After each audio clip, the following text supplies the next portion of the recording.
клуби шабонаи бо ҳашамати Скайбар дар Бейрут одатан пур аз одамоне буд ки барои фароғат меомаданд. ҳоло он паноҳгоҳи садҳо гурезаи ҷанг шудааст. пештар дар ин саҳна гурӯҳҳо ҳунарнамоӣ мекарданд. ҳоло ҷои ҷомашӯӣ аст.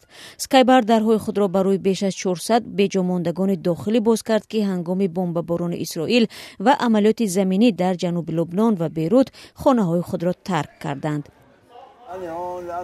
من از ایترون در جنوب لبنان هستم. اسرائیل به خانه ما ضربه زد و ما را مجبور کرد که آنجا را ترک کنیم. ما با اهل عائله‌مان به اینجا فرار کردیم. من در برج البرجنه زندگی می کردم. در اطراف خانه ما حمله های هوایی شد. ما فرار کرده به اینجا آمدیم. дар охири моҳи сентябр созмони байналмилалии муҳоҷират тахмин зада буд ки дар Лубнон дасти кам 346 000 нафар беҷомондагони дохилӣ ҳастанд. ҳизбулло ва Исроил аз замони ҳамлаи Ҳамос дар моҳи октябри соли 2023 ба Исроил ба ҳамдигар тирандозӣ мекунанд.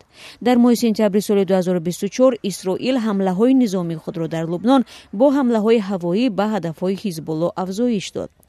Ранда Алҳаҷ Ҳасан аз вилояти Тир дар ҷануби Лубнон мегӯяд: баъзан ба деҳаи мо ҳамла мекарданд, аммо мо онҷо зиндагӣ ва корро идома медодем.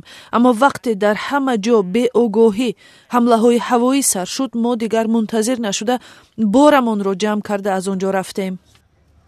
дар истгоҳи марбути Скайбар ки то чанд моҳи пеш инҷо мошинҳои гаронбаҳо саф меоростанд, ҳоло хаймаҳои хурду калон гузошта шудаву рӯи қолинҳо кӯдакон хобу бозӣ мекунанд. молики ин клуби шабона ки нахост номаш бурда шавад ва аз зоҳир шудан дар назди дурбин худдорӣ намуд, гуфт бо кӯмаки бархе аз созмонҳои башардӯстона ниёзҳои мардуми беҷомондаро бароварда мекунад. онҳо 3 вақт бо хӯроки гарм таъмин ҳастанд. соҳиби клуб дари инҷоро барои мо боз кард. ташаккури зиёд, ӯ одами олиҷаноб аст.